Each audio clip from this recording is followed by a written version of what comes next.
ജീവിതം കുറച്ചുകൂടി ധ്യാനം അർഹിക്കുന്നുണ്ട്, നിശബ്ദം അർഹിക്കുന്നുണ്ട്. രണ്ട്, ജീവിതം കുറച്ചുകൂടി അനുതാപം അർഹിക്കുന്നുണ്ട്, റിപ്പൻറ്റൻസ്. മൂന്ന്, ജീവിതം കുറച്ചുകൂടി സമവായങ്ങൾ അർഹിക്കുന്നുണ്ട്, റിക്കൺസിലിയേഷൻ.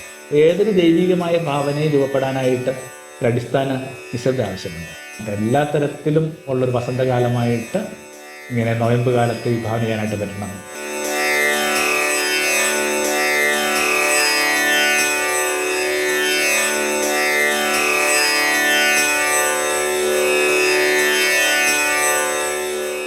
ഗുരുഗണത്തിലേക്ക് സ്നേഹവന്ദനം. പാതി നോയമ്പോളം എത്തി. നോമ്പ് ഒരു ആത്മീയ വസന്തമായിട്ട് പരിഗണിക്കേണ്ട ഒന്നാണ്. നോമ്പിൻ്റെ പദസൂചനകൾ അന്വേഷിച്ച് പോകുമ്പോൾ, മൂലപദം എറ്റിമോളജി തപ്പെടുക്കുമ്പോൾ ആ വാക്കിൻ്റെ അർത്ഥം ഈ വസന്തം എന്നാണ്. നമ്മുടെ ഏറ്റവും നല്ലൊരു ഋതുവായിട്ട്, ആത്മീയ സബരിയുടെ ഏറ്റവും നല്ലൊരു ഋതുവായിട്ട് നോമ്പിനെ കണ്ടെത്തിയ കാര്യങ്ങൾ കുറേ കൂടി ഭംഗിയാകും. ഈ ദിവസങ്ങളിൽ എവിടെയെങ്കിലുമൊക്കെ ഒരു പ്രഭാഷണത്തിന് വിളിക്കുമ്പോൾ പറയാൻ ശ്രമിച്ചത് അത് തന്നെയായിരുന്നു, സെലിബ്രേറ്റ് യുവർ ലെറ്റ്. നോമ്പിനെ ആഘോഷിക്കുക എന്നുള്ളതാണ്. പലപ്പോഴും നമ്മുടെ ഇടയിൽ രൂപപ്പെടുന്ന ഉപവാസത്തിനും നോമ്പിനുമൊക്കെ ഒരു മെലങ്കോളിക് സ്വഭാവമുണ്ട്. എന്തോ ഒന്നിനകത്തും നമ്മൾ വളരെ ബോധപൂർവം മാറുന്നതെന്നും ആ മാറി നിൽക്കുന്നതിൻ്റെ ക്ലേശങ്ങൾ വരുന്ന ഒരു ശരീരഭാഷ രൂപപ്പെടുന്നുണ്ട്. അതങ്ങനെ ആവരുതെന്ന് യേശു എത്രയോ കാലം അനുശാസിച്ചിട്ടുണ്ട്. നിങ്ങൾ ഉപവസിക്കുമ്പോൾ നിങ്ങളുടെ ഉപവാസത്തിൻ്റെ ഒരു ക്ലേശവും നിങ്ങളുടെ ശരീരത്തിലോ മനസ്സിലോ റിഫ്ലക്റ്റ് ചെയ്യുന്ന അവിടെ നമ്മളെ പഠിപ്പിച്ചു. പകരം ഇങ്ങനെ എണ്ണയൊക്കെ തേച്ച് കുളിച്ച് മുടി കോതി ഒതുക്കി ആ മുഖം കഴുകിക്കൊണ്ട്, നിരന്തരം കഴുകുക എന്ന് പറഞ്ഞ വാക്ക് ഉപയോഗിക്കുന്നത്, ആ നോമ്പുകാലം കടന്നു പോകണമെന്നാണ് പറയുന്നത്. അതിനർത്ഥം ലുക്ക് ഓൾവേസ് ഫ്രഷ്. ഈ നിരന്തരം ഇങ്ങനെ ഉന്മേഷത്തിലായിരിക്കുക എന്ന് പറഞ്ഞൊരു ശരീരഭാഷയായിരിക്കണം നോമ്പിൻ്റെ, ക്ലേശത്തിൻ്റെയോ ഒന്നുമല്ല.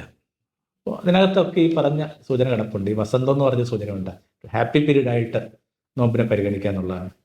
3 പ്രയോറിറ്റികളാണ് നമ്മൾ നോമ്പ് കാലത്തിനകത്ത് സെറ്റ് ചെയ്യുന്നത്. നമ്മൾ 3R എന്നൊക്കെ പറയും.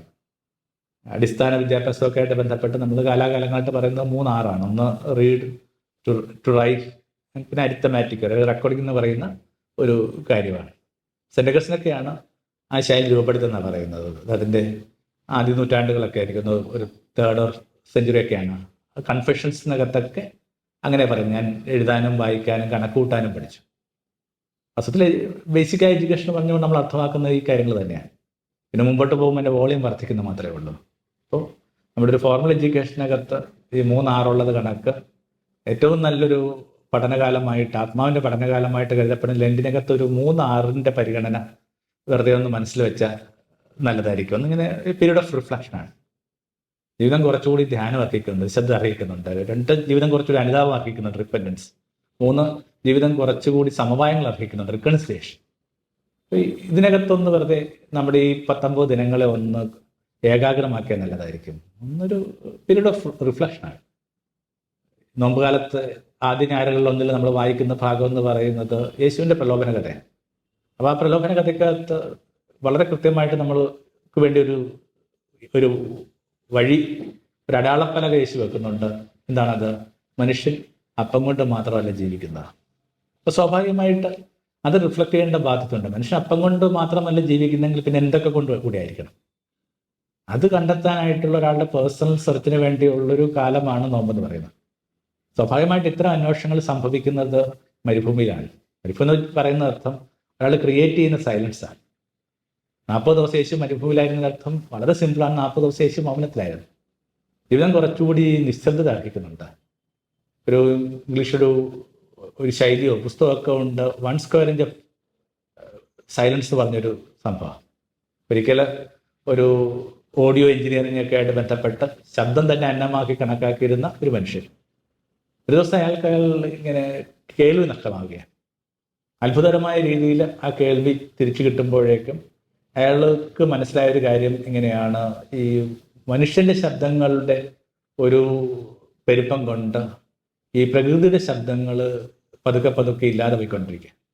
ഇപ്പോൾ നമുക്ക് പരിചയമുള്ള പല ശബ്ദങ്ങൾ, ഇപ്പോൾ ഒരു ചീവീടിൻ്റെ ശബ്ദമായിക്കൊള്ളട്ടെ, തവള കരയുന്ന ശബ്ദമായിക്കൊള്ളട്ടെ, ഇതൊന്നും ഇപ്പോൾ ഗ്രാമങ്ങളിൽ പോലും ഇല്ല, നിങ്ങൾ ശ്രദ്ധിച്ചിട്ടുണ്ടാകും. ഇപ്പോൾ മനുഷ്യൻ്റെ ശബ്ദങ്ങളുമായിട്ട് ഒരു തരത്തിലും ഇങ്ങനെ കോമ്പറ്റ് ചെയ്യാൻ പറ്റാത്തത് കൊണ്ട് ഈ പ്രകൃതിയുടെ ശബ്ദങ്ങൾ കാണെ ഇങ്ങനെ ഇല്ലാതെ പോകുന്നുള്ളൊരു പേടി അയാൾക്കുണ്ടായി. അങ്ങനെയാണ് ഈ 1 square inch ഓഫ് സൈലൻസ് എന്ന് പറഞ്ഞൊരു പ്രോജക്റ്റും പിന്നെ അതിൻ്റെ പേരിൽ തന്നെ ഒരു കോവതറൊക്കെ ആയിട്ടുള്ള ഒരു പുസ്തകമൊക്കെ രൂപപ്പെടുത്തിയിട്ടുണ്ട്.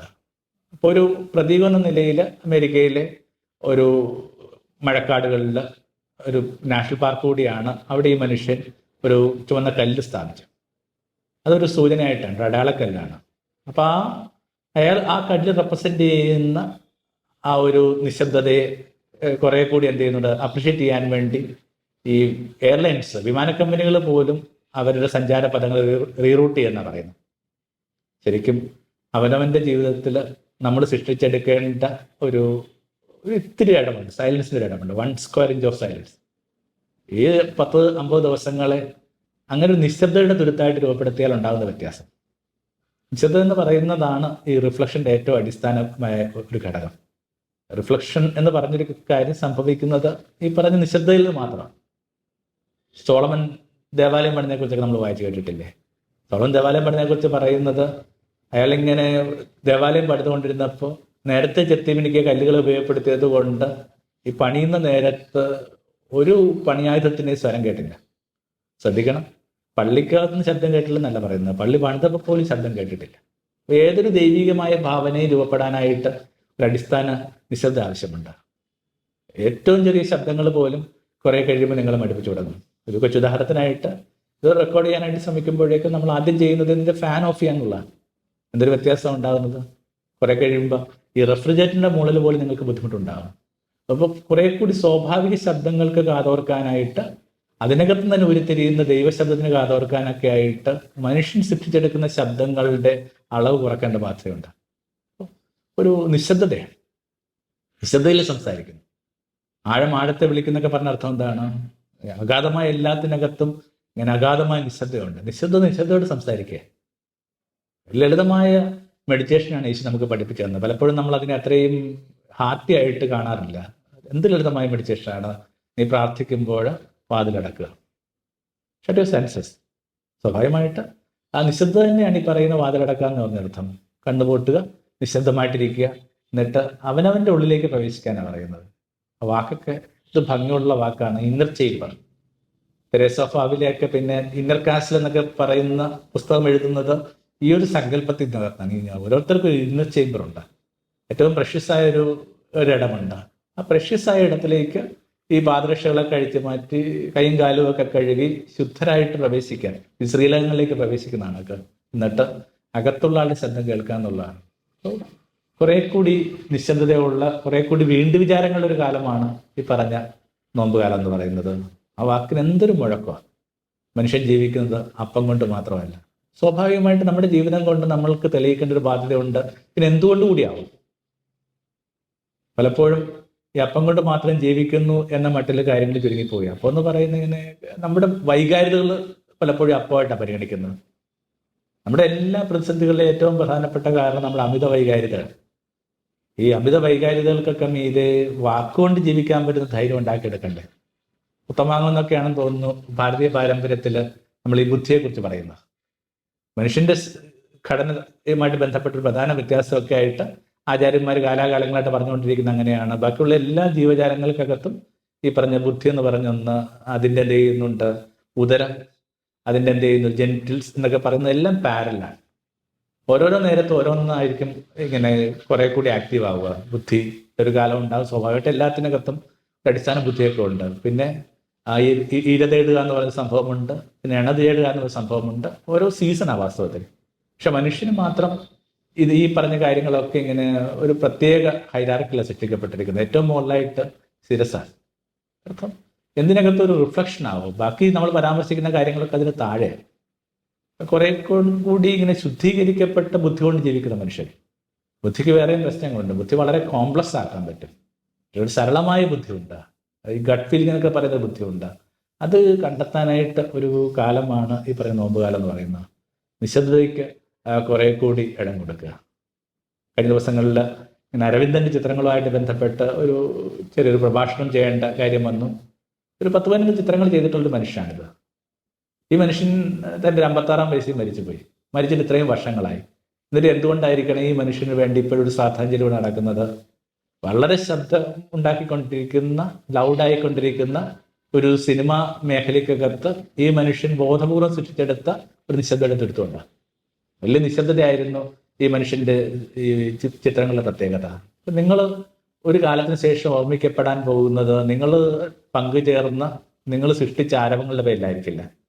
നിങ്ങൾ പുലർത്തിയ, നിങ്ങൾ അനുഭവം പ്രകടിപ്പിച്ച, നിങ്ങൾ വന്നു ചേർന്ന ആ നിശബ്ദയുടെ തുരുത്തുകൊണ്ടായിരിക്കും.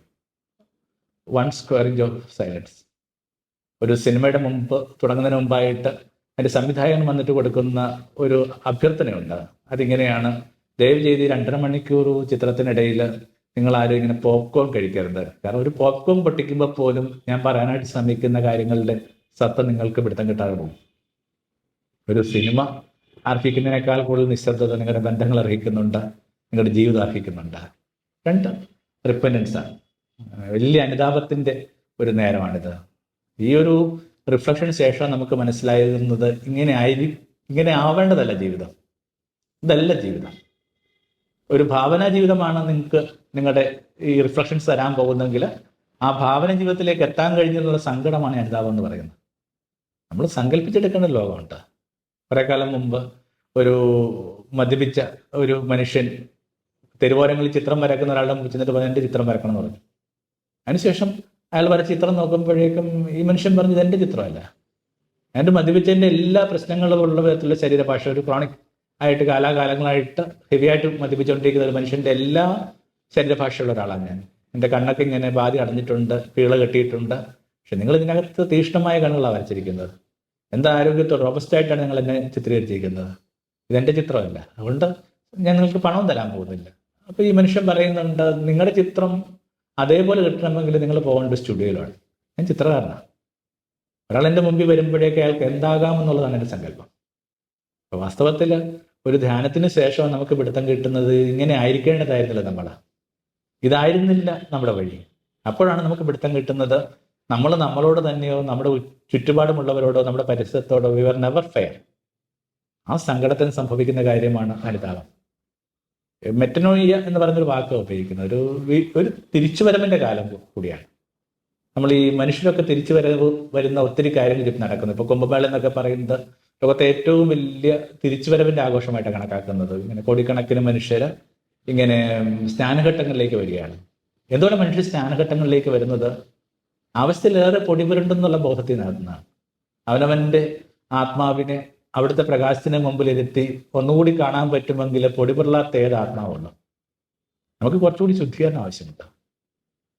അപ്പോഴാണ് നമ്മൾ പത്രോസിനെ കണക്ക് ഇങ്ങനെ പറയുന്നത്, എൻ്റെ കാൽപാദമല്ല എന്ന് കഴുകേണ്ടത് എൻ്റെ ശിരസ്സിനെ കഴുകുക. ഈ ഭാവനകൾക്കൊക്കെ വലിയ ശുദ്ധീകരണം ആവശ്യമുണ്ട്. അപ്പോൾ അതിനകത്ത് റിപ്പൻഡൻസ് വന്നൊരു കാര്യം ആരംഭിക്കുന്നത് ഈ മടങ്ങി വരിക. ഇതൊക്കെ നമ്മൾ പറയുന്ന കണക്ക് മടങ്ങി വരാനല്ലെങ്കിൽ നിരത്തിൽ എന്തിനാണ് ഇത്രയും യൂട്ടേണുകൾ? എപ്പോഴെങ്കിലും മടങ്ങി വരാം. ഓരോ സെക്കൻഡും മടങ്ങി. ഈ യൂട്ടേൺ നിങ്ങൾ അവഗണിച്ചിട്ടുണ്ടെങ്കിൽ വൈകാതെ ഏതാനും കിലോമീറ്ററുകൾക്കുള്ളിൽ മറ്റൊരു യൂട്ടേൺ ഉണ്ട്. ഒരു ദിശയിൽ സഞ്ചരിച്ച് എന്നതുകൊണ്ട് മാത്രം ആ ദിശയിൽ ഒടുങ്ങേണ്ട കാര്യമില്ല. 180 ഡിഗ്രി ടേണിങ്ങിന് വിളിക്കുന്ന വാക്കാണ് റിപ്പൻഡൻസ്. യൂട്ടേൺ ഓഫ് ലൈഫിനെ കണ്ടെത്തുക എന്നുള്ളതാണ് 2ാം ഭാഗം. പക്ഷെ അതിനകത്ത് ഒരു കാര്യം കൂടി നന്നായിട്ട് നമ്മൾ മനസ്സിലാക്കണം. പലപ്പോഴും നമ്മൾ റിപ്പൻഡൻസ് ആയിട്ട് മനസ്സിലാക്കുന്നത് ഈ സെൽഫ് ടോർച്ചറാണ്. അവരവരിൽ തന്നെ നുറുങ്ങിയും വിഷമിച്ചും ഭാരപ്പെട്ടും ഇങ്ങനെ സമൂഹത്തെ ഒഴിവാക്കിയും അകത്തുനിന്ന് സാക്ഷിയിട്ടുമൊക്കെ ജീവിക്കുന്ന ജീവിതമല്ല റിപ്പൻഡൻസ് എന്ന് പറയുന്നത്. ഞാൻ മുമ്പൊരിക്കലും പറഞ്ഞിട്ടുണ്ട്. എന്നാൽ കുറച്ചുകൂടി അതിനകത്ത് ഒരു റെലവൻ്റ് ആയിട്ട് ഇതിപ്പോൾ അനുഭവപ്പെടുന്നത് കൊണ്ട് ഞാൻ ആവർത്തിക്കുകയാണ്. ഇങ്ങനെ അപ്പനുമായിട്ട് ബന്ധപ്പെട്ട ഞങ്ങളുടെ ഓർമ്മ. അപ്പം ഞങ്ങൾ 5 പേരിൽ 4 പേരെ അടിച്ചിട്ടില്ല, കരവണ്ട് അടിച്ചില്ല. 5 അടി കിട്ടാറുണ്ട്. ഇത്തിരി കയ്യിലിപ്പോൾ കൈവശമുണ്ട്. പക്ഷെ ഈ അടി കിട്ടിക്കഴിയുമ്പോഴേക്കും ഇവൻ എവിടെയെങ്കിലും പോയി ചൊല്ലുകൂടി കിടന്നുറങ്ങും. അപ്പം അപ്പൻ്റെ റിപ്പൻഡൻസ് ആരംഭിക്കും. പിന്നെ അടിക്കാനായിട്ട് ഉപയോഗിച്ച ഒരു വടിയുമായിട്ട് ഏതെങ്കിലും ഒരു വശത്തേക്ക് നിന്നിട്ട് ഇങ്ങനെ സ്വയം അടിച്ചു നോക്കും. ഒരു ഈർക്കിൽ കൊണ്ടോ ചെമ്പരത്തിയുടെ ഒരു കമ്പൗണ്ടൊക്കെ അടിച്ചതായിരിക്കും. അപ്പം എന്ത് ദേഷ്യത്തിൽ അടിച്ചെന്ന് ഉറപ്പില്ലാത്തത് കൊണ്ട് പല അവയവങ്ങൾ അടിക്കും. ഈ നടന്നുകൊണ്ടിരിക്കുന്ന കാര്യം റിപ്പൻഡൻസ് ആണ്. പക്ഷേ യേശു പഠിപ്പിച്ച റിപ്പൻഡൻസ് അല്ല. യേശു പഠിപ്പിച്ച റിപ്പൻഡൻസ് എന്താണ്? ഈ കുട്ടി ചുണ്ടൂടി കിടന്നുറങ്ങുമ്പോൾ ഇവൻ്റെ കിടക്കയുടെ അരികിൽ മുട്ടുകുത്തി അവൻ്റെ അടികൊണ്ട് തിണർത്ത നീലിച്ച പാടുകളിൽ ഇങ്ങനെ ഉമ്മ കൊടുക്കുകയാണ്. This is repentance. ഇവൾ കൂടുതലായി സ്നേഹിച്ചത് കൊണ്ട് ഇവളുടെ കൂടുതലായ പാപങ്ങൾ പൊറുക്കപ്പെട്ടിരിക്കണം. അവനവൻ്റെ ആത്മാവിനെ ശുദ്ധീകരിക്കാനായിട്ട് ഇത്രയും സെൻസിബിളായിട്ടുള്ള, ഇത്രയും പ്രായോഗികമായിട്ടുള്ള, ഇത്രയും സർഗാത്മകമായ വേറൊരു വഴിയില്ല. ഇങ്ങനെ കൂടുതലായ സ്നേഹം. അപ്പോൾ കൂടുതൽ സ്നേഹത്തിന് വേണ്ടിയുള്ള കാലം ഇത്. Excess love. പല രീതിയിൽ നമ്മുടെ കൂടെ പാർക്കുന്നവർക്ക് നമ്മുടെ കയ്യിൽ നിന്ന് പരിക്ക് കിട്ടിയിട്ടുണ്ട്. നമ്മൾ അവഗണന കൊണ്ടും അശ്രദ്ധ കൊണ്ടും അഹന്ത കൊണ്ടുമൊക്കെ പരിക്കേറ്റ മനുഷ്യർ കൂടെ പാർക്കുന്നുണ്ട്. അവരുടെ നീലിച്ച പാടുകളിൽ ഉമ്മം കൊടുക്കാൻ വേണ്ടിയുള്ള കാലമാണ് ഈ പറഞ്ഞ രണ്ടാമത്തത്. ഒന്നാമതായിട്ട് ഇങ്ങനെ റിക്കൺസിലേഷൻ ഒരു സംഭവമുണ്ട്. എല്ലാത്തിനോടും അനുരഞ്ജനപ്പെടുക, എല്ലാത്തരം പൊട്ടിപ്പോയ കണ്ണുകളെയും വിളക്കി യോജിപ്പിക്കുക. യേശുവൊക്കെ അനുഭവിച്ച ഒരു സമാധാനം മടങ്ങിപ്പോകുമ്പോൾ നമ്മളും അനുഭവിക്കണം. എന്താണ് യേശു അനുഭവിച്ച സമാധാനം? അപ്പനെ ഏൽപ്പിച്ച ഒരാളെ ഞാൻ വിട്ടു കളഞ്ഞിട്ടില്ല. പല രീതിയിൽ നമ്മൾ നകന്നുപോയ കാര്യമുണ്ട്. നമ്മുടെ തന്നെ ചെറിയ അഭംഗികൾ കൊണ്ട് സംഭവിച്ചതായിരിക്കാം, അവരവരുടെ തന്നെ ഈ പാരനോയ്ക്കായിട്ടുള്ള തെറ്റായ സങ്കല്പങ്ങൾ സംഭവിച്ചിട്ടുള്ളതായിരിക്കാം. ഇതൊന്നും കാരണങ്ങളല്ല. കാരണങ്ങളെ തിരയുകയല്ല പ്രധാനം, വീണ്ടെടുപ്പാണ് പ്രധാനം. മൂന്നിങ്ങനെ റിക്കൺസിലേഷൻ പീരീഡാണ്. പല രീതിയിൽ അകന്നുപോയ മനുഷ്യരിലോട്ട് തിരിച്ചെത്തുക, എല്ലാത്തിനെയും ഇങ്ങനെ പൂർവ്വസ്ഥിതിയിലാക്കുക. ഓർത്തഡോക്സ് യാക്കോബ സമൂഹങ്ങളിലൊക്കെ നോമ്പ് ആരംഭിക്കുന്നത് തന്നെ അങ്ങനെ ഒരു ഒരു ഉദാശയൊക്കെ ഒരു ലിറ്റർജിയൊക്കെ ആയിട്ട് ബന്ധപ്പെട്ട ആ ഫസ്റ്റ് ഡേ. ഞാൻ വിചാരിക്കും നോർമലി ആ തിങ്കളാഴ്ച തന്നെ നടത്തുന്ന ഒരു പ്രധാനപ്പെട്ട കാര്യം ഈ പറഞ്ഞ് സമരസപ്പെടുക എന്ന് പറയുന്ന അർത്ഥം വരുന്ന ഒരു പദമൊക്കെ ആണ് ഒരു സർവീസിന് വേണ്ടി ഉപയോഗിക്കുന്നത്. എല്ലാത്തിനോടും ഇങ്ങനെ അന്യജനപ്പെടുക, ഈ അകന്നുപോയ കൈകൾ, വിട്ടുകളഞ്ഞ കൈകളൊക്കെ ഒന്നുകൂടി കോർത്ത് പിടിക്കുക. ചുരുക്കത്തിൽ കണ്ട വിചാരങ്ങളൊന്ന് വളരെ വേഗത്തിൽ ഒന്ന് പ്രാർത്ഥനയാക്കുകയാണ്. ഒരു വസന്തകാലമായിട്ട്, എല്ലാ തരത്തിലും ഉള്ളൊരു വസന്തകാലമായിട്ട് ഇങ്ങനെ നോയമ്പ് കാലത്ത് വിഭാവന ചെയ്യാനായിട്ട് പറ്റണം. അതിന് മീതെ കാലാകാലങ്ങളായിട്ട് രൂപപ്പെട്ടിട്ടുള്ള ആ വിഷാദച്ചതിയുള്ള ഒരു ശീല എടുത്തു കളയണം. Should be melancholical. ഒരു മെലങ്കോളിക് ആവരുത്. അതങ്ങനെ ആവരുതെന്ന് നിഷ്കർഷിച്ച ഒരാളുടെ പേരായ യേശു. സ്വാഭാവികമായിട്ട് ആത്മാവിൻ്റെ ആ ഒരു വസന്ത കാലത്തിന് വേണ്ടി 3 പ്രധാനപ്പെട്ട പരിഗണനകളാണ്. ഒന്ന്, ഇതൊരു വീണ്ടും വിചാരത്തിൻ്റെ കാലമാണ്. 2, ശക്തമായ അനുതാപത്തിൻ്റെ കാലമാണ്, എത്നോയ്യ. 3-ാമതായിട്ട് ഇത് അനുരഞ്ജനത്തിൻ്റെ കാലമാണ്. വെറുതെ ഈ കൈവിട്ടു പോയ കരങ്ങൾ, നമ്മൾ അവഗണിച്ച കരങ്ങളെയൊക്കെ കണ്ടെത്തി ഒന്നുകൂടി ചേർത്ത് പിടിക്കുക. നോമ്പ് വലിയൊരു ആത്മീയാനുഭൂതിയായിട്ട് വൈകാതെ നമുക്ക് വെളിപ്പെട്ട് കിട്ടും. ഒടുവിൽ സംഭവിക്കുന്ന ഉയർപ്പാണ്. എല്ലാ തരത്തിലുമുള്ള ഉയർപ്പിന് വേണ്ടി ഈ കാലം നമ്മളെ ക്ഷണിക്കുന്നുണ്ട്. ആമേൻ. തമോന്മുഖം ജീവിതം പ്രഭാമയം സന്നിധാനം.